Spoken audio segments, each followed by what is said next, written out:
Saudara-saudari yang terkasih, kita lanjutkan permenungan kita tentang manusia. Manusia siapakah dia?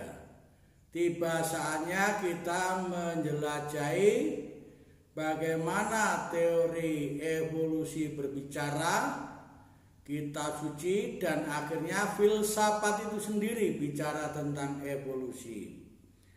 Karena itu kita melihat bagaimana bahwa silang pendapat mengenai teori evolusi dan kitab suci itu pernah menjadi trending topik di berbagai media pada tahun 1990-an. Sejauh yang pernah saya lihat, yaitu menjadi diskusi pada media-media seperti Harian Umum Republika,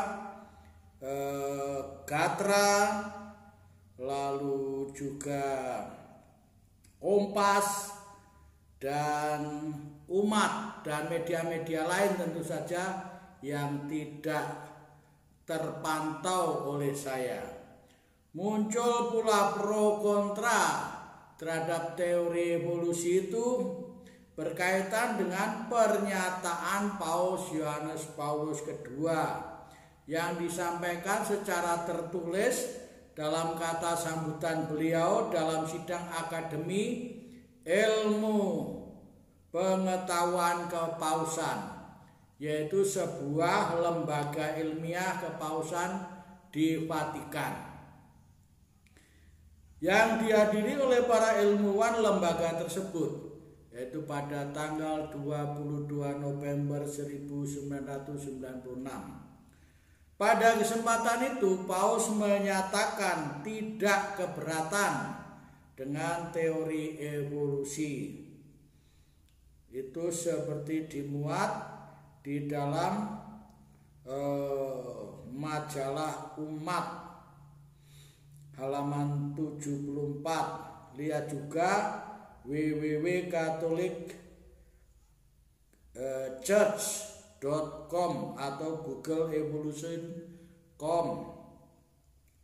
Nah, hanya bagaimana pernyataan itu diterangkan, nah itu yang penting. Bahwa sebetulnya pernyataan Gereja Katolik itu bukan sama sekali baru. Pada Paus Pius XII tahun 1955 sudah menyatakan rasa ketidakberatannya mendiskusikan teori itu, seperti yang dapat kita baca dalam ensiklik Humanis Generis. Meskipun demikian, pernyataan itu terasa mengejutkan banyak umat beragama, tanpa kecuali juga umat beriman Katolik. Oleh karena itu, saya perlu untuk melihat manusia menurut teori evolusi yang justru dampaknya amat menggemparkan itu.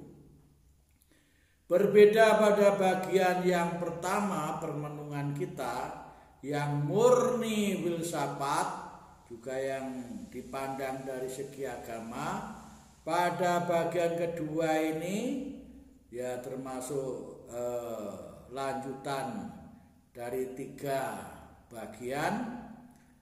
Bagian kedua mau melihat dari 3 cara, yaitu teori evolusi itu sendiri merupakan ilmu empiris, kitab suci, dan filsafat. Meskipun demikian, kita tidak mau masuk ke persoalan yang lebih dalam, tetapi selalu berupaya singkat, langsung ke inti. Enough is enough. Teori evolusi. Apakah manusia dari monyet? 1. Pengertian teori evolusi menyatakan bahwa semua organisme yang meliputi seluruh tumbuhan hewan yang ada dan pernah ada berkembang dari beberapa dan bahkan satu bentuk yang sederhana melalui proses penurunan dengan memodifikasi.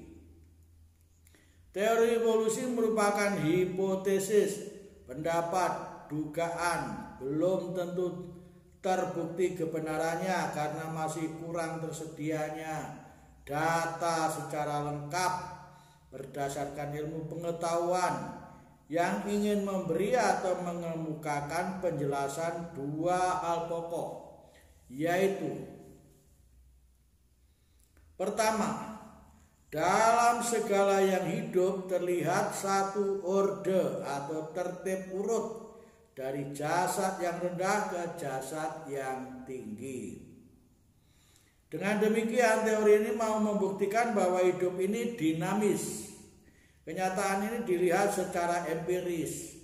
Prosesnya perjalanan tahap demi tahap tanpa paksaan apapun. Setiap perkembangan arahnya menghasilkan sesuatu yang baru, tingkat yang lebih tinggi, dan akhirnya mencapai titik yang sempurna. Kedua, peningkatan tersebut tidak pernah mundur ke taraf yang lebih rendah. Maka dalam prosesnya selalu dengan perjuangan, struggle for life, perjuangan untuk hidup. Yang lincah, kuat, ulet akan menang dan yang lemah akan punah. Dengan kata lain, teori ini mengajarkan bahwa benda-benda yang kita lihat sekarang ini terjadi karena adanya perkembangan dari benda-benda yang sangat sederhana. Maka secara konsekuen harus dikatakan segala sesuatu yang ada dan hidup berasal dari sesuatu yang paling sederhana. Semua organisme di bumi ini semua berasal dari organisme-organisme yang sederhana. Kemudian berkembang menjadi aneka macam organisme nabati dan hewani yang hampir tak terhingga. Yang kita kenal sekarang ini, mekanisme perkembangannya itu adalah penyesuaian organisme pada kondisi lingkungan yang diwariskan pada keturunan, sedangkan kompetisi untuk hidup itu menyeleksi jenis-jenis yang paling cocok, menyingkirkan yang kurang sesuai. Teori yang berdasarkan kaidah mutasi kebetulan dan seleksi alamiah berkat survival of the fittest ini umumnya dianggap sebagai teori yang masuk akal. Lalu kesimpulan Charles Darwin yang hidup pada tahun 1809 sampai 1882 yang sangat mengejutkan banyak orang adalah bahwa manusia merupakan salah satu hasil evolusi jenis-jenis hidup ini. Jadi manusia bukan muncul begitu saja di bumi, tetapi juga produk evolusi yang sudah berjalan jutaan tahun. Manusia menurut teori ini berasal dari binatang, atau lebih tepatnya saudara kandung simpanse atau gorila, yang secara populernya orang mengatakan manusia berasal dari monyet. 2. Metode pendekatan. Pada mulanya teori evolusi menimbulkan banyak perdebatan sengit di kalangan ahli berbagai bidang ilmu, lebih-lebih agama dan filsafat. Bahkan sampai hari ini pun banyak kalangan agama, terutama yang fundamentalis, perennialis, dan ilmuwan empiris, ada juga yang menolak atau meragukannya. Namun keraguan-keraguan yang muncul tidak menyurutkan, bahkan semakin mendorong usaha para ahli teori ini untuk bekerja lebih giat. Sebetulnya Charles Darwin bukanlah pencetus gagasan baru. Sebelumnya J.P. de Lamarck yang hidup tahun 1774 sampai 1782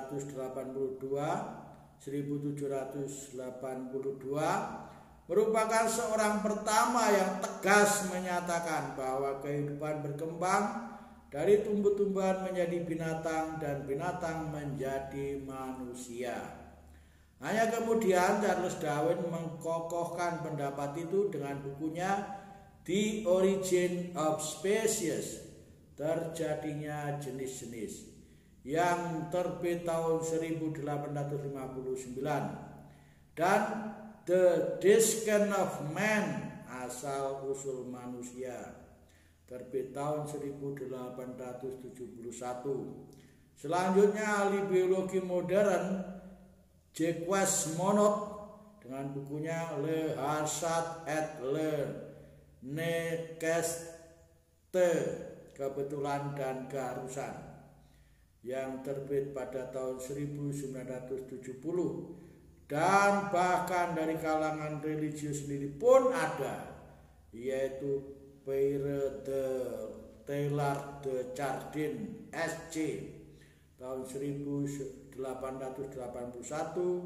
dan 1900 sampai 1955. Maka metode teori evolusi jelas empiris, penyelidikan ilmiah atas dokumen-dokumen sejarah, penemuan-penemuan fosil-fosil dan merekonstruksikannya agar dapat memperoleh pengertian tentang perkembangan hidup di dunia ini. Secara singkat, kronologi penemuan para paleontolog, khususnya penemuan fosil-fosil manusia, dapat digolongkan dalam 3 kategori.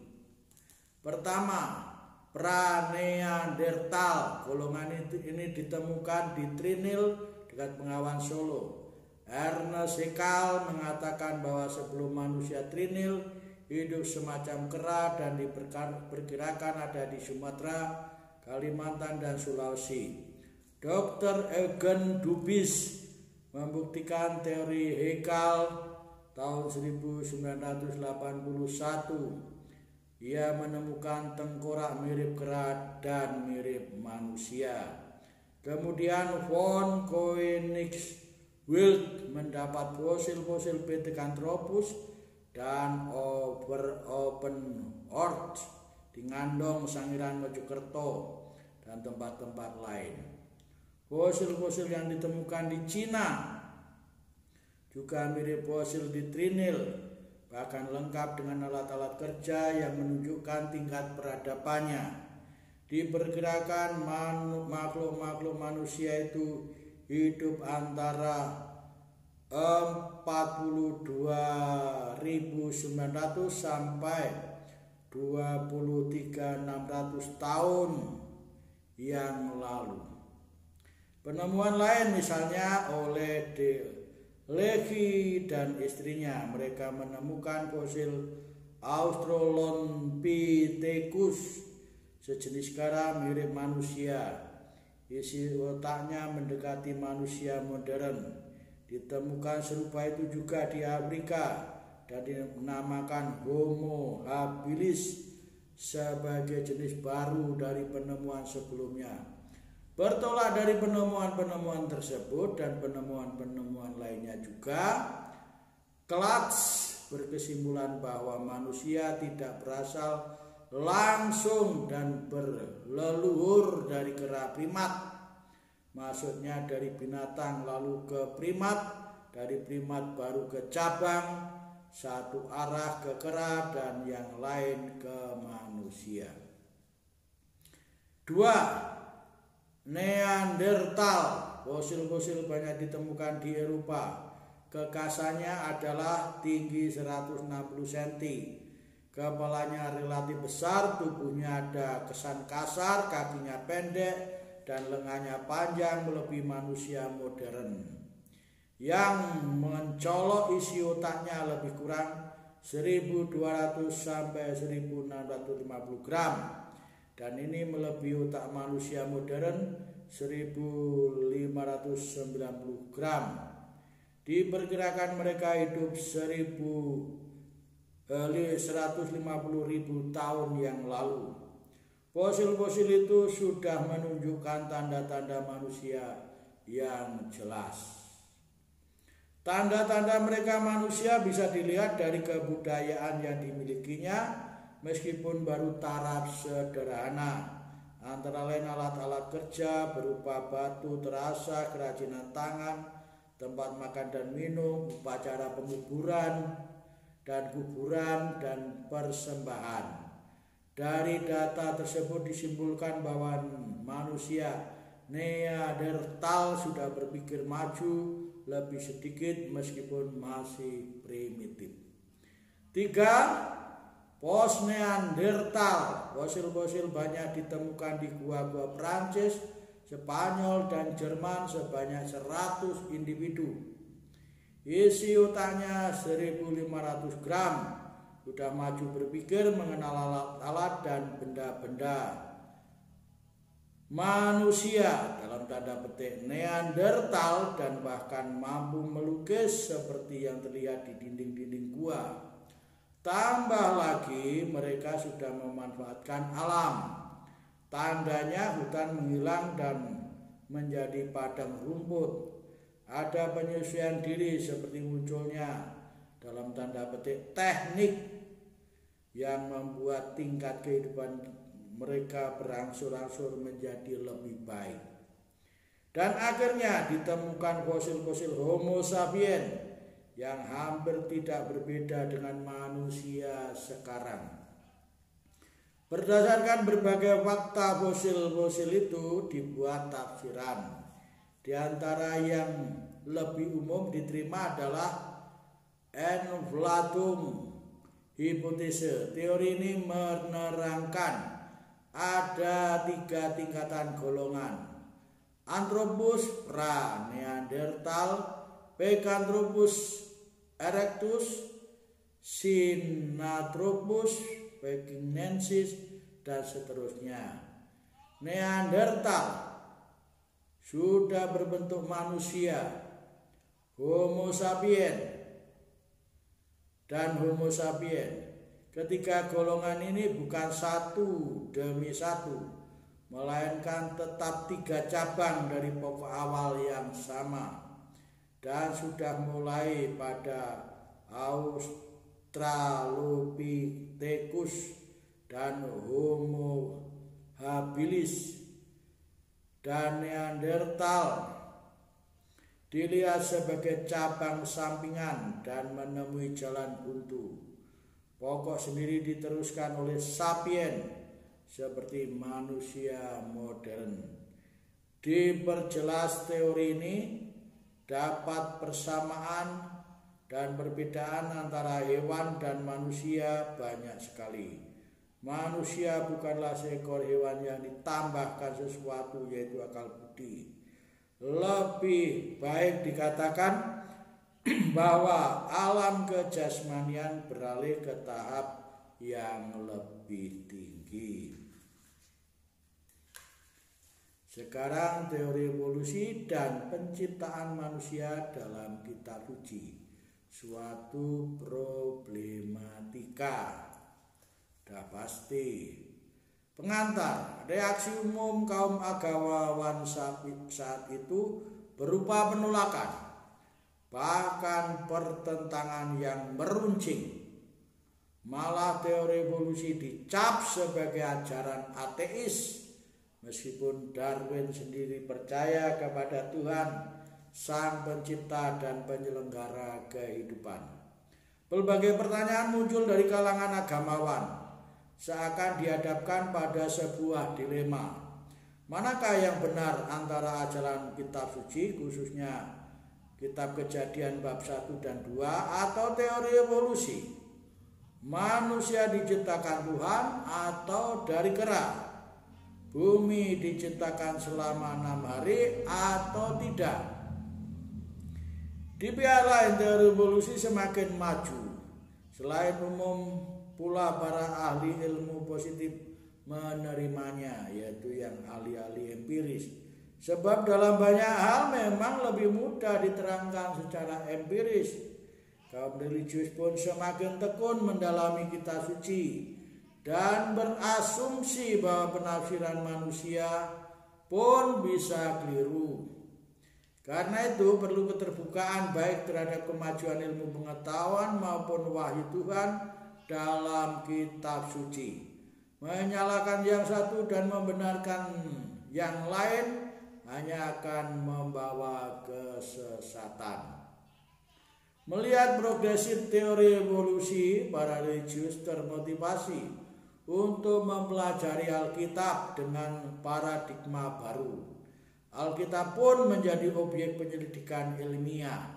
Sejak itu ahli tafsir kitab suci yang dalam gereja Katolik disebut eksegese berkembang pesat. Sarana-sarana ilmiah pun digunakan seperti antropologi, etnologi, paleontologi, etimologi, kesusastraan, dan lain sebagainya. Ternyata teori evolusi membawa berkah bagi kaum religius karena membuat pengaruh positif untuk studi kitab suci. Pandangan diperdalam, dipertajam, diperkaya, dan justru dengan alat bantu berbagai ilmu empiris itu. Sikap absolutisme berhadapan dengan ilmu-ilmu lain harus dirobohkan. Tidak benar bahwa dalam memahami kenyataan hanya dari satu segi saja, misalnya lewat agama dengan kitab sucinya. Karena itu, kebenaran itu harus dimengerti multidimensi. Masing-masing disiplin ilmu hanya mampu melihat satu dimensi saja dari seluruh kenyataan dan tak boleh mengklaim diri sebagai pemonopoli kebenaran. Untuk itulah seorang agamawan harus rendah hati. Begitu pula para ilmuwan banyak yang menjadi rendah hati sesudah menemukan sesuatu yang menakjubkan tentang realitas alam raya dan manusia. Tidak perlu kita lihat di sini, tetapi sesungguhnya banyak contoh untuk ini. Kembali ke soal upaya para exeget, mereka ternyata tidak menemukan berbagai hal yang amat berharga untuk membantu memahami teks-teks kitab suci. Ternyata mereka dapat menemukan berbagai hal yang amat berharga untuk membantu memahami teks-teks kitab suci itu. Maksud pengarang memahami berbagai bentuk kesusastraan, simbol-simbol atau lambang-lambang yang disajikan oleh penulisnya.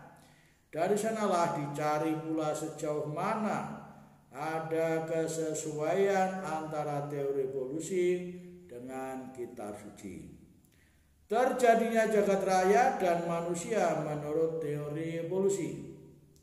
Terjadinya jagat raya hingga manusia secara singkat dan kronologis sebagai berikut. Sebelum bumi terjadi ada gumpalan gas purba, semacam bola gas dengan muatan energi yang meluap-luap sebab kekuatannya sangat tinggi. Tahap berikutnya, oleh karena itu terjadi letusan dahsyat Big Bang dari gas bola itu. Lalu hasil letusan itu berbentuk ribuan bintang yang merupakan gas pijar. Salah satunya adalah matahari. Dengan cara yang sama kurang lebih terbentuk planet-planet lain. Kemudian sekitar 5 juta tahun yang lalu segumpalan materi memisahkan diri dari matahari juga dengan peletusan besar. Lalu gumpalan materi yang terdiri dari atom-atom menjauh dari matahari induknya, tetapi tertarik oleh gaya tarik dari induknya dan posisinya mengelilingi induknya. Begitupun planet-planet lain. Gumpalan yang menjauh dari matahari adalah bumi. Dari bumi itulah terpisah lagi materi yang tetap dengan daya tarik bumi, itulah bulan. Gumpalan yang menjauh dari matahari makin lama makin padat dan keras dan dingin sampai terjadinya kulit keras, tetapi dalamnya belum dingin. Begitulah tahap demi tahap terjadinya bumi. Tahap yang lebih lanjut adalah terbentuknya permukaan bumi dan kehidupan di atasnya. Tekanan gas dari dalam dan penggeseran lapisan-lapisan menyebabkan terbentuknya gunung pegunungan. Susunan atmosfer memungkinkan terjadinya air di permukaan bumi, lalu terbentuklah laut-laut, sungai-sungai, danau-danau. Setelah berjuta tahun mulai timbul unsur-unsur hidup yang kecil dan amat sederhana. Semua itu lambat laun berkembang dan menjadi sempurna. Kemudian berkembanglah berbagai jenis baru tumbuhan dan binatang yang berkembang semakin indah dan sempurna. Pada akhirnya muncullah manusia sebagai puncak evolusi. Greg Graden menyimpulkan evolusi manusia telah melalui 4 tahap. Pertama, kosmogenesis, yaitu lahirnya kosmos. Kedua, geogenesis, lahirnya bumi. Ketiga, biogenesis, lahirnya kehidupan. Dan keempat, neogenesis atau neosfer, artinya lahirnya pikiran atau manusia sebagai puncak kesempurnaan evolusi. 3, terjadinya jagat raya dan manusia menurut kitab suci. Terjadinya langit dan bumi dan manusia terdapat dalam kitab Kejadian, khususnya bab 1 dan bab 2. Kitab ini kurang lebih ditulis 1000 tahun sebelum Masehi. Dalam kitab ini pun penciptaan dimulai dengan tingkat yang paling rendah ke yang paling tinggi. Dalam skema, grafik akan kita lihat adanya kesesuaian teori evolusi dan kitab suci. Keduanya mengajarkan bahwa penciptaan mulai dari yang sederhana meningkat ke yang rumit, tinggi, dan prosesnya bertahap dinamis, tak pernah langkah mundur, melainkan meningkat terus mencapai puncak dan mahkota ciptaan, yaitu manusia sebagai berikut. Yaitu pada Kejadian bab 1 ayat 2-5, kegelapan dan terang. Hari pertama, Kejadian bab 1 ayat 6-8, yaitu ruang untuk alam bawah, bentangan ruang untuk alam atas, yaitu hari kedua. Kejadian bab 1 ayat 9-13, tempat untuk tanah kering dengan tetumbuhan, tempat untuk lautan, hari ketiga. Kejadian bab 1 ayat 14-19, penerangan, gelap malam, bulan, bintang dan penerangan matahari pada siang hari, hari keempat. Kejadian bab 1 ayat 20-23, langit, burung, air, laut, ikan, hari kelima. Kejadian bab 1 ayat 25, ayat 24-25, tanah, makhluk hidup, binatang, hari kelima. dan Kejadian bab 1 ayat 26 sampai 31. Manusia hari ke-6. Buku iman dan buku ilmu. Setelah kita melihat teori evolusi dan kitab suci secara amat singkat, sebaiknya kita tempatkan keduanya berdampingan. Dan demi jelasnya persoalan, diulangi dulu dua pokok. Pertama, menurut teori evolusi, bumi beserta isinya merupakan hasil perkembangan atom-atom purba yang terjadi dalam jutaan tahun. Menurut kitab suci, bumi dan isinya diciptakan oleh Allah. Kedua, menurut teori evolusi, manusia berkembang dari jenis gorila. Menurut kitab suci, manusia diciptakan dari tanah dan diembusi nafas kehidupan, berarti manusia diciptakan oleh Allah. Sepintas kita melihat teori evolusi bertentangan dengan ajaran agama yang berdasarkan kitab suci. Kitab Kejadian, sesungguhnya si pengarang mengisahkan terjadinya langit dan bumi dengan corak khas, yakni kiasan, dan juga dipengaruhi oleh pandangan kuno pada saat kitab suci itu dibuat 1000 tahun sebelum Masehi. Di samping itu, tiadanya pertentangan harus kita lihat dari sisi lain, yakni perbedaannya kitab suci dan pandangan agama. Dalam pandangan Katolik merupakan buku iman dan bukan buku ilmu pengetahuan. Kitab suci dikarang dari hasil permenungan orang beriman atas pengalaman dan keyakinan bahwa Tuhan itu ada dan hadir, bersabda dan terus berkarya dalam seluruh hidupnya. Tuhan hadir di mana saja, omnipresent. Kitab suci bukan ajaran ilmu alam, bukan pula ajaran teori evolusi, bukan ilmu pengetahuan, melainkan wahyu Tuhan dan kehendaknya. Jelas bahwa penulis tidak bermaksud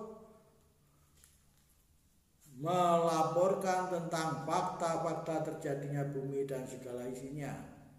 Dalam kitab suci sama sekali di bab yang berbeda kita pun sudah dapat melihat perbedaan cerita. Pada bab 1 manusia diciptakan makhluk terakhir, mahkota dan puncak ciptaan. Sedangkan bab 2 manusia diciptakan sebelum binatang dan tumbuh-tumbuhan. Pada bab 1 manusia diciptakan dari ketiadaan, creatio ex nihilo. Dan pada bab 2 manusia diciptakan dari bahan, yaitu debu tanah. Pengarang kitab suci semata-mata mengungkapkan pengalaman imannya dengan gaya bahasa, kebudayaan, dan pengetahuan yang dimiliki semasa hidupnya. Mereka tidak tahu dan tidak ada niat untuk menjelaskan cara bagaimana, bila mana, dan jarak waktunya. Yang terpenting bagi umat beriman adalah mencoba menanggapi dan berusaha menangkap apa yang sebenarnya dimaksud pengarang dengan bentuk ceritanya. Misalnya masalah 6 hari. Maksudnya penciptaan berlangsung dengan lancar, teratur, dan mencapai penyelesaiannya pada waktunya. Dengan kata lain, Allah merencanakan karyanya dengan penuh kepastian. Hari ke-7 istirahat adalah pesan rohani untuk waktu yang disediakan untuk mencari dan berhubungan dengan Tuhan, untuk bersyukur dan menyandarkan diri kepadanya. Hal ini terkait erat dengan budaya agama Yahudi bahwa manusia harus beristirahat pada hari ke-7. Pengarang tidak bermaksud menjelaskan apalagi secara ilmiah bagaimana cara Allah menciptakan manusia, yaitu bahwa ia tiada tanpa pencipta dan bahwa ia lemah karena berasal dari debu tanah. Tetapi nafas hidup ilahi ada di dalam dirinya dan bahwa keberadaannya sama sekali tergantung pada kekuasaan ilahinya. Baik teori evolusi maupun kitab suci mau menyatakan bahwa semua benda di bumi bermula dari tingkat yang paling sederhana ke tingkat yang paling tinggi dan kompleks. Bila fakta-fakta evolusi dikaitkan dengan iman dapat mengantar kita kepada keyakinan yang semakin kokoh. Keyakinan pada karya Sang Pencipta yang masih berlangsung hingga kini karena Tuhan tidak pernah tidak peduli pada buah karya ciptanya. Bila sesaat saja Tuhan berhenti memperhatikan ciptaannya, maka segala-galanya akan jatuh kembali ke keadaan chaos atau kacau, sebagaimana keadaan bumi belum terbentuk. Hanya teori evolusi tidak akan mengatakan hal yang adikudrati, karena bicara tentang Tuhan di luar kompetensinya, di luar wewenangnya. Bila teori itu berbicara tentang Tuhan, maka teori itu bukan teori evolusi yang mendasarkan pada penyelidikan ilmiah berdasarkan fakta-fakta empiris, karena sudah memasuki wilayah wahyu dan itu merupakan kompetensi atau wewenang teologi. Jika demikian, teori itu menjadi tidak konsisten, yaitu 3 kali empiris, berangkat dari dunia empiris, tinggal di dunia empiris, dan secara konsisten hanya dapat dibenarkan dan disimpulkan juga secara empiris. Begitu juga sebaliknya, kitab suci tidak berkompetensi sebagai ilmu pengetahuan empiris, karena sebagai wahyu ilmu empiris bukanlah daerah yang sebenarnya, apalagi mengajarkannya. Jadi di dalam kitab suci pun sebenarnya tidak ada sesuatu pun tentang teori evolusi. Kalau dianggap ada, itu sebenarnya hanya interpretasi yang dicari-cari, seakan-akan dari kata-kata tertentu mau membuktikan pokok evolusi termuat di sana, dan hanya tidak secara langsung saja jelas. Soal di atas jelas sekali. Andai kata kitab suci memuat fakta-fakta secara ilmu pengetahuan atau teori evolusi, maka kitab suci bukanlah wahyu dalam arti sebenarnya, lalu menjadi buku ilmu pengetahuan, yaitu yang empiris, atas dasar beberapa alasan di atas, antara lain agama Kristen Katolik dengan rela menerima ajaran teori evolusi dan menyadari bahwa sebenarnya tidak ada masalah. Meskipun untuk sampai menerimanya sebetulnya telah membutuhkan waktu 100 tahun, dan bahwa teori evolusi itu tidak lagi dirasa mengguncangkan iman Kristiani Katolik akan sabda Tuhan yang menyatakan bahwa Allah pencipta alam semesta. Malah boleh dikatakan teori evolusi mempertebal iman, karena orang melihat betapa besar daya kuasa Tuhan, karena Ia bukan saja menciptakan pada suatu ketika, tetapi masih dan terus-menerus menciptakan. Sebenarnya kisah penciptaan dan teori evolusi merupakan jawaban atas pertanyaan yang diajukan ke tingkat berbeda. Evolusi berusaha menjawab pertanyaan tentang bagaimana makhluk-makhluk hidup terjadi dalam kurun waktu, sedangkan kisah penciptaan menjawab pertanyaan tentang mengapa dan untuk apa seluruh dunia makhluk-makhluk hidup dan khususnya manusia itu ada.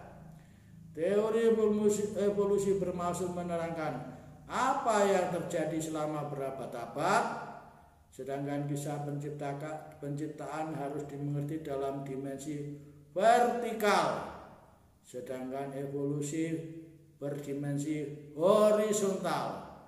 Teori evolusi jelas berupa ilmu, sedangkan kitab suci tidak bermaksud mengajarkan ilmu tentang cara, tahap atau waktu penciptaan dan kejadian-kejadian ilmiah yang berlangsung selama jutaan tahun.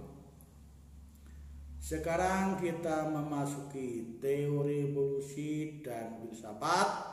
Setelah kita melihat teori evolusi dan kitab suci, pengantar, kini gilirannya filsafat berbicara. Filsafat berbicara apa tentang teori evolusi? Bisa berbicara apa tanpa kecuali teori evolusi?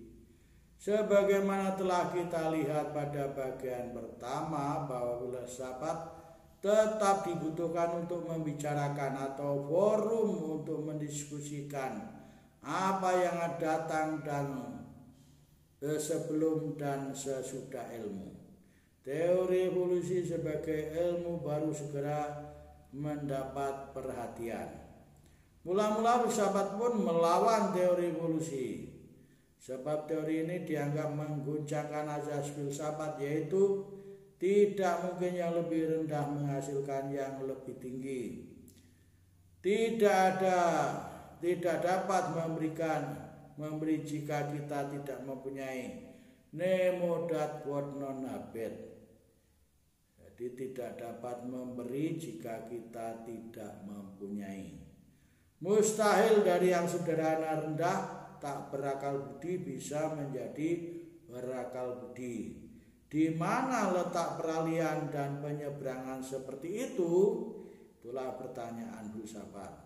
Sekalipun teori evolusi masih menimbulkan banyak perdebatan, misalnya tentang mutasi besar dan serentak yang perlu diasumsikan untuk memungkinkan susunan perubahan biologis suatu spesies belum terpecahkan. Namun dalam ulasan ini hal itu dipertanyakan, diandaikan teori ini mengajarkan kebenaran. Maka pertanyaan filsafat adalah bagaimana hal itu mungkin terjadi. Untuk itu kita akan melihat beberapa kemungkinan. Ada 3 kemungkinan. Bagaimana seharusnya melihat teori evolusi dari sudut pandang filsafat? 1. Unfolding of matter atau keterbukaan materi.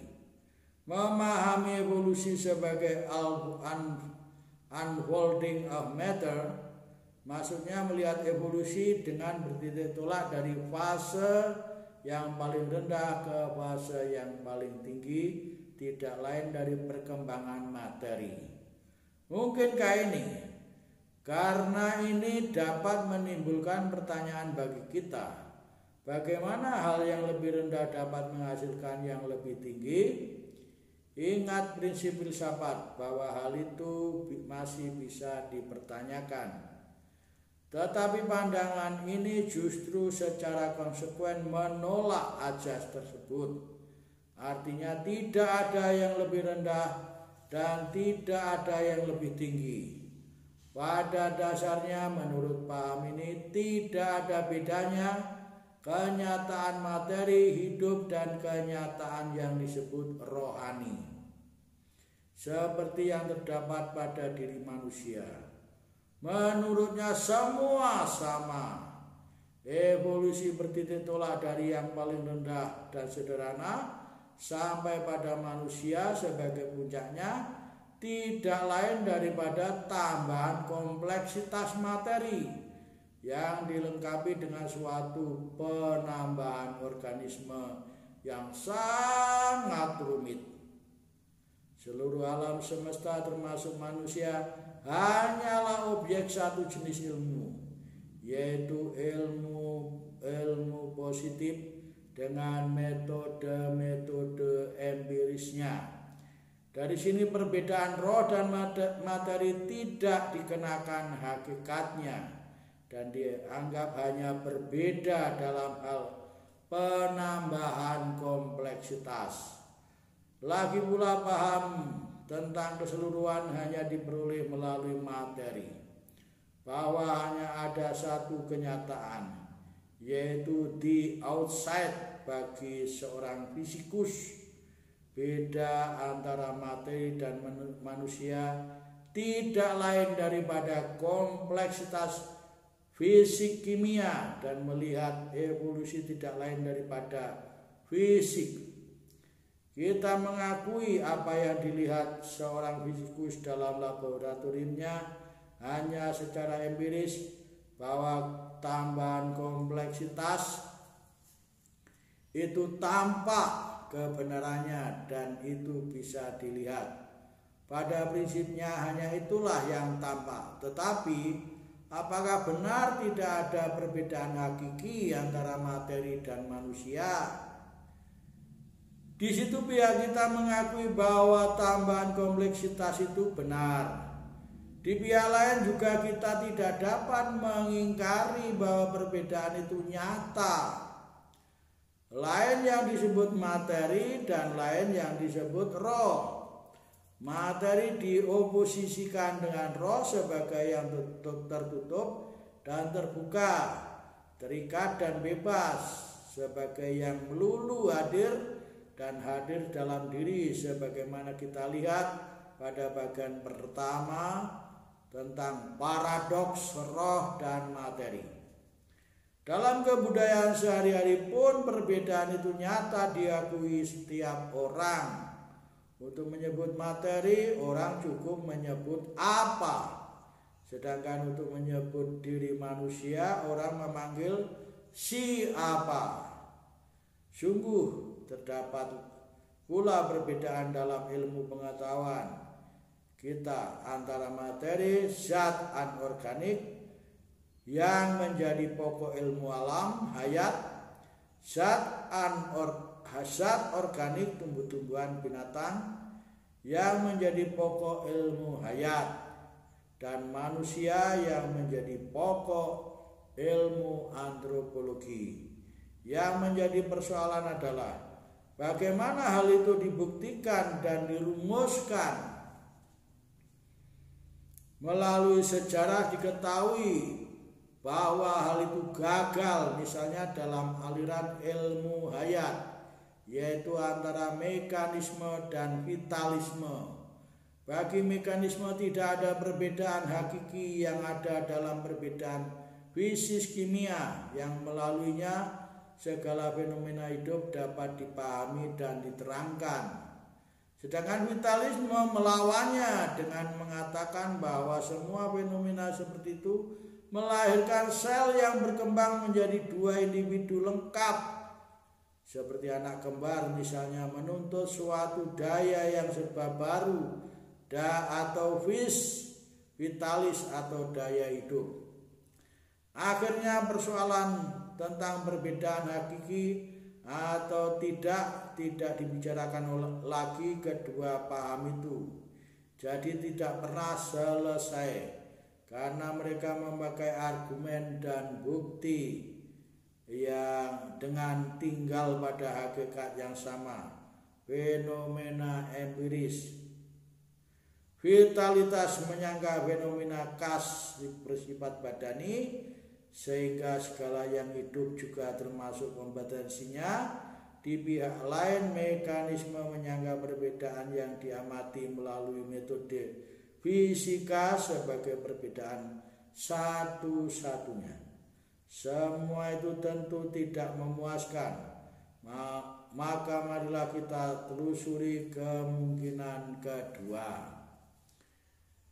Kemungkinan kedua adalah unfolding spirit. Maksudnya evolusi tidak lain daripada evolusi roh dalam penampakan materi. Penganut paham ini adalah aliran monisme atau panteisme. Semua adalah roh. Jadi pada hakikatnya tidak ada perbedaan roh dan materi. Materi bukanlah berada dalam arti yang sesungguhnya karena hanya kenyataan sendiri tidak masuk akal. Sebaliknya, dengan paham ini tidak menggunakan pengetahuan empiris tetapi refleksi atau batin. Dasar aliran ini di insight abstrak. Melalui itu manusia dimengerti sebagai makhluk rohania. Ketergantungan aktivitas rohania seperti berpikir, mengingat, mengoreksi dan sebagainya dari materi disadari tetapi bukan dilihat sebagai hubungan dengan materi itu.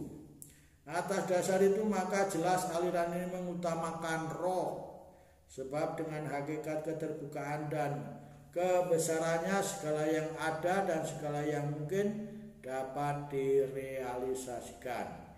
Hingga evolusi pun gampang dimengerti dan dipahami atau diterima dari paham ini.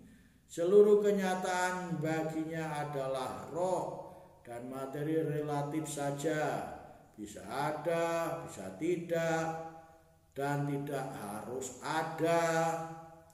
Inilah spiritualisme yang menganalisa dan menerangkan kenyataan indrawi atau the outside dengan cara dasar the inside, sehingga pada akhirnya mengingkari dunia luar sebagai materi yang ada pada dirinya sendiri dan yang tegas mempertahankan realitas materi hanya bergantung pada atau berkaitan dengan roh. Artinya bila kita menghadapi pengamatan indrawi dengan tidak berprasangka dan tetap membiarkan seperti apa adanya menurut paham ini, maka akan tampak sifat rohaninya. Di sini materi dianggap diasalkan dari roh. Penegasan lebih lanjut, roh tidak dapat dihapus, bahkan roh hadir sebagai pencipta, tetapi bukan roh perorangan. Tapi manusia bukanlah roh belaka, karena di atas roh perorangan terdapat ego roh yang transendental yang mengatasi manusia, mengatasi tiap-tiap manusia. Pandangan ini pun tidak kita terima, karena ia juga tidak menerima perbedaan hakikat antara roh dan materi, dan hanya roh diterima sebagai yang sungguh-sungguh ada. Di samping itu ia menghapus hukum-hukum biologis, karena Allah mempunyai hukumnya sendiri sebagaimana konkret dan benar dari hasil pengamatan ilmu-ilmu empiris. Kedua pandangan di atas tak memecahkan masalah. Unfolding of matter menjadi sistem materialisme ekstrem, dan unfolding of spirit menjadi jatuh pada spiritualisme ekstrem. Keduanya bertolak belakang dan tak mungkin mencapai titik temu, sebab titik tolak dan metodenya sama sekali berbeda dan bahkan bertentangan. Lalu bagaimana teori evolusi harus kita lihat?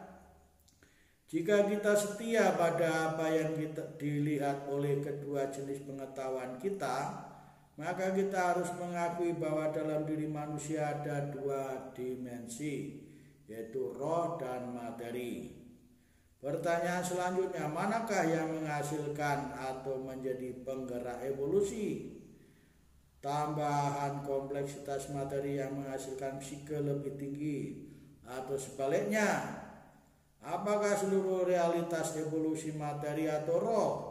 Sudah kita lihat bahwa keduanya mustahil.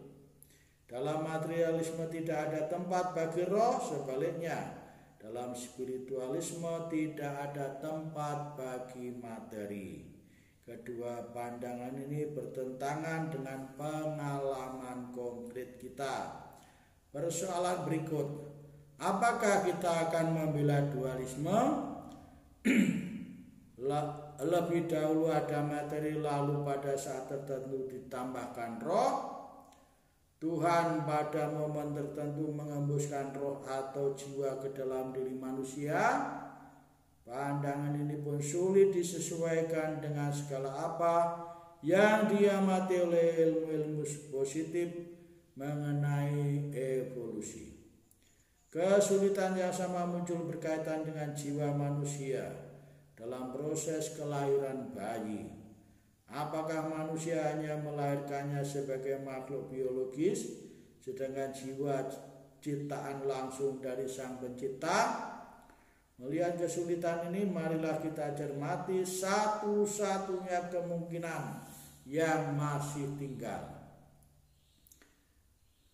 yaitu yang ketiga, unfolding of being. Dengan memahami evolusi sebagai demikian, berarti kita masih tetap mengakui cara khas beradanya alam kebendaan, kehidupan makhluk biologis dan manusia. Tetapi perbedaan pendapat tersebut tidak dapat dirumuskan secara kontradiktoris, tetapi analog. Sebab jika kita secara kontradiktoris, berarti asing satu sama lain. Khasnya untuk hayat tidak sama sekali terdapat pada materi dan sebaliknya. Khasnya materi tidak sama sekali pada hayat. Ini tidak demikian. Bila kita merumuskan secara analog, artinya terdapat kesamaan dan perbedaan. Keduanya bersama-sama sebagai being. Lebih lanjut, being pada taraf materi dan being pada level hidup tidak merupakan jurang seperti being dan non-being, sehingga perkembangan saat evolusi dari materi ke hayat dimasuki atau ditambahkan sesuatu yang serba baru. Padahal apa yang dianggap khas pada hayat dalam taraf yang lebih rendah, primitif, telah ada pada materi. Demikian dari materi ke hayat bukan suatu lompatan yang mustahil. Hidup dengan demikian sebagai being yang telah mencapai kepenuhannya. Ada hal yang dikatakan perbedaan materi dan hidup, ini berlaku juga untuk perbedaan materi dan roh. Keduanya juga berlainan secara analog dan bukan sebagai asing satu sama lain. Jadi teori evolusi tidak hanya dikenakan pada materi, the outside, tetapi juga kena pada roh, the inside. Persiapan dari the outside ke the inside berjalan sejajar. Maka tidak dalam arti materi menghasilkan roh atau sebaliknya roh menghasilkan materi, melainkan keduanya terkandung di dalam being. Materi sebagai fase yang sederhana dan melalui berbagai tingkatan evolusi sampai puncaknya pada manusia merupakan proses being dalam bentuk yang lebih rendah menuju being yang lebih mencapai bentuk yang lebih tinggi. Being sejak semula terarah menuju manusia sebagai puncak evolusi. Maka being sendiri yang telah mencapai spiritual level merupakan kapasitasnya. Jadi determinisme dan kebebasan pun harus kita mengerti secara analog dan secara konsekuen. Determinisme merupakan dasar atasnya kebebasan direalisasikan. Inilah alasan mengapa hidup tidak harus menjadi tambahan pada materi, bukan tambahan pada determinisme. Perbedaan terletak pada hierarki being. Hanya pada hal yang sama berlaku juga kegiatan rohaniah materi. Meskipun mungkin untuk materi memberikan suatu kegiatan rohaniah seperti berpikir, mengingat, belajar, merenung dan sebagainya, namun perbedaan itu besar bila dibandingkan dengan apa yang terdapat pada manusia. Dalam arti tertentu memang dapat dikatakan bahwa dalam materi telah terdapat fungsi-fungsi organik seperti yang kita lihat pada komputer.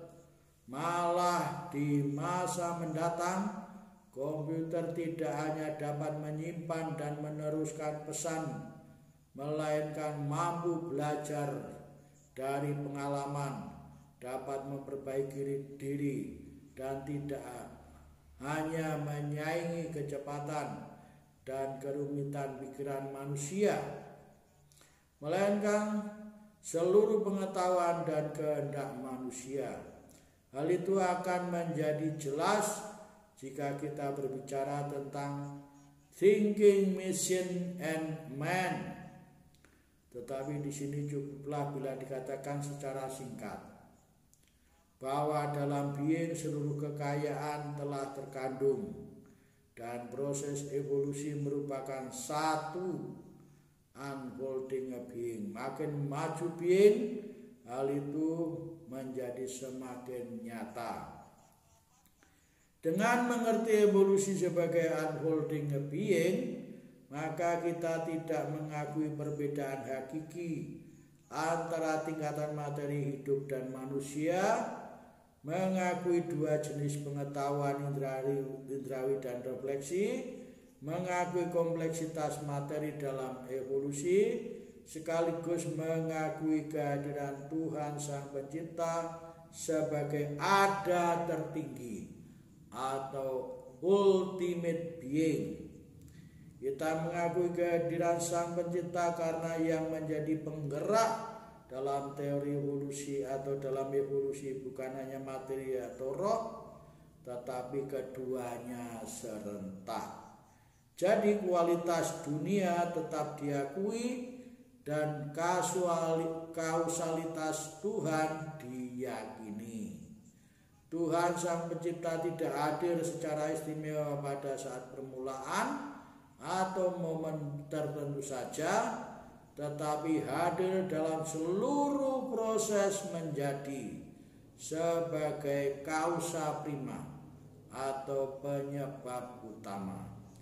Teori ini juga mengajarkan bahwa tidak dapat mengerti bila seluruh alam sama sekali tidak ada tergantungan pada Sang Pencipta atau hanya berdasarkan apa yang terkandung dalam kodrat materi itu sendiri.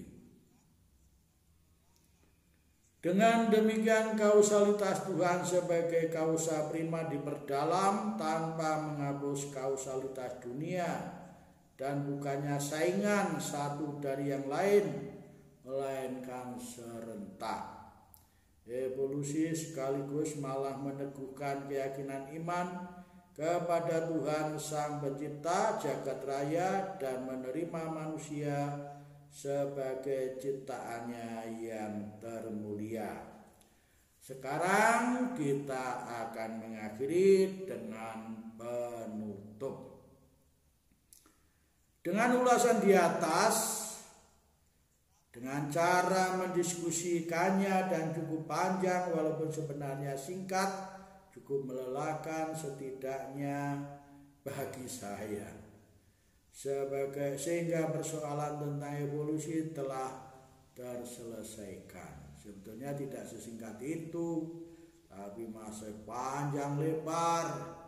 Saya berusaha untuk mengambil sarinya, dan mudah-mudahan yang singkat padat ini memikat dan masih bisa dipahami. Jelas bahwa evolusi tidak dapat dimengerti sebagai unfolding of matter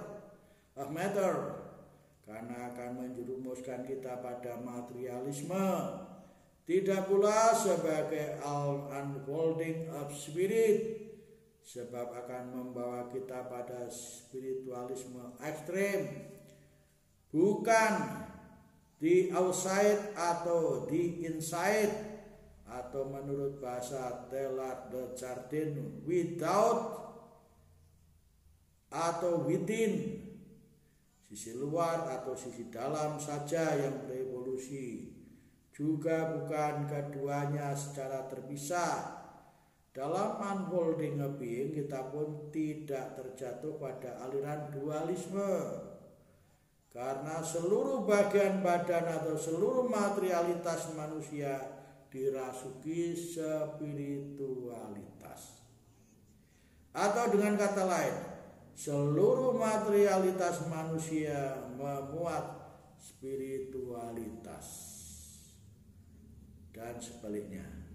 Jadi dengan paparan di atas, tidak seharusnya seseorang yang percaya pada teori evolusi dengan sendirinya ateis, seakan-akan menolak atau menerima teori evolusi disamaratikan dengan menolak atau menerima Tuhan Sang Pencipta jagat raya beserta isinya, termasuk di dalamnya manusia.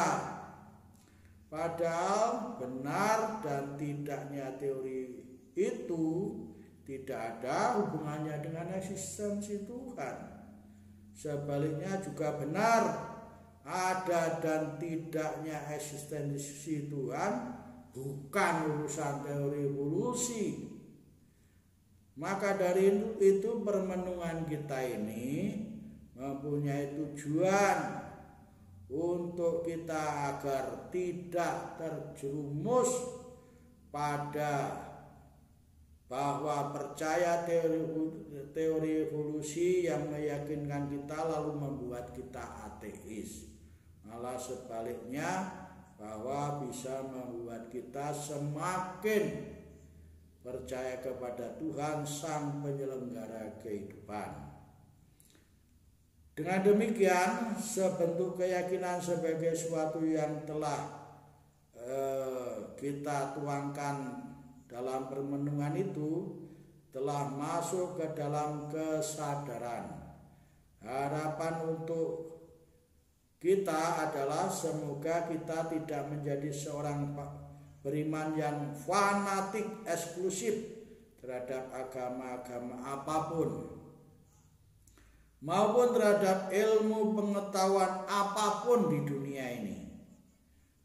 Saya hanya mencoba memahami sedalam-dalamnya perkataan ilmuwan besar, yaitu Albert Einstein, yang hidup pada tahun 1879 sampai 1955 sebagai keturunan Swiss Amerika kelahiran Jerman. Dia mengatakan, "Science without religion is lame. Religion without science is blind. Ilmu tanpa agama pincang, agama tanpa ilmu pengetahuan buta." Sekian, semoga bermanfaat. Sampai jumpa pada materi yang lain. 3 materi tentang manusia, siapakah dia, sudah kita ulas. Walaupun ya singkat, padat, dan melelahkan, semoga bisa diterima dan bermanfaat. Tuhan memberkati kita. Amin.